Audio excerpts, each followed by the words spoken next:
Okay, I'm going to give you a real quick tour of the boat, something I have, or that we will have to work with when we're out on Lake Ontario, which my first trip up for this year will be in just under 2 weeks. Hopefully I'll have something that I can post. I may not do a lot of narration and stuff like that. However, I'll show you some action and then I'll do some voice overlay and talk to you about what we got going on.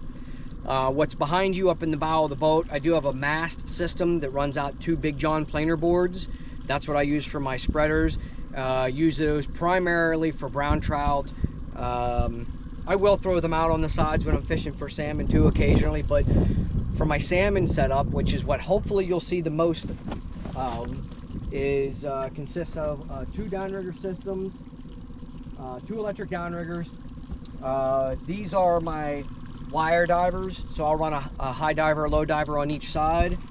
I also have some lead core. I have not gotten into long distance wire. These are just wire for my high divers. I'm not running any coppers, anything like that. Maybe someday, if I get a little bit more experience and we get to that point, maybe I'll try and do that. You'll see this through time, and I'll talk about some of this stuff individually as it makes sense. But I'm running a double Garmin depth finder system. One I use purely for navigation. The other is for fish finding, depth, speed, stuff like that. We got some rod trees if we're using the spreaders. We got some rocket launchers up front, but that's all kind of irrelevant. 2 pieces of electronics, 3 actually I want to talk to you about.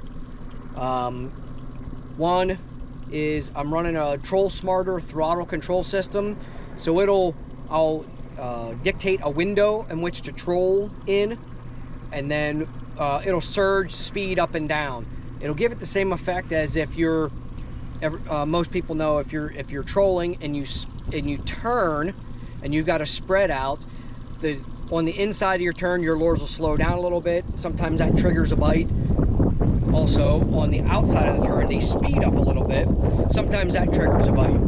So, same as doing S-curves and trying to find the fish or what speed they like, the throttle control system will do that for us. The other 2 things are a fish hawk. Most of you, if you've been watching salmon fishing videos, you probably are familiar with what a fish hawk is. You'll see it. You'll see it in action whenever I throw some videos up. But I'll put the fish hawk down on this side, and I have the model that will give me temperature and speed. I just use my depth counter on my downrigger, and I can see the downrigger balls usually on my depth finder to tell me actually how far we're going down. The third is a similar system, which is a smart troll. You'll see this in action as well, but they have probes that go in line. So I will run a 6-rod spread for salmon typically, and I will have a smart troll probe on my 4 high divers. My 2 downriggers, I already know how deep they are, but I'll have these probes out and they will tell me depth and temperature. This system can also tell you speed, but you got to put down a speed probe on it. It's actually a paddle wheel type thing, and I do put one of those down on this this particular downrigger here on the starboard side. So I've got enough technology. I've spent enough money to get it up and running. Let's try and catch some fish and learn how to really narrow in on it.